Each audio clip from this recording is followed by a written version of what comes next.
আপনি এখন কত পিস গাছ কাটেন প্রতিদিন? প্রতিদিন 90 টাকার গাছ কাটতে হয়। 90টা? জি। আরে জীবন, তাহলে গুড়ি কি আপনি চিনি দেন? না, চিনি দেই না। বাহ, ধন্যবাদ। ধন্যবাদ আপনাকে। গুড়ি চিনি দেন না, তাই না? না, খাঁটি গুড় নাকি? খাঁটি গুড়।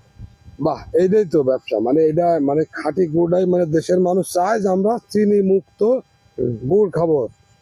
টাকা আমার একটু বেশি গুড় হলো, লাগুক।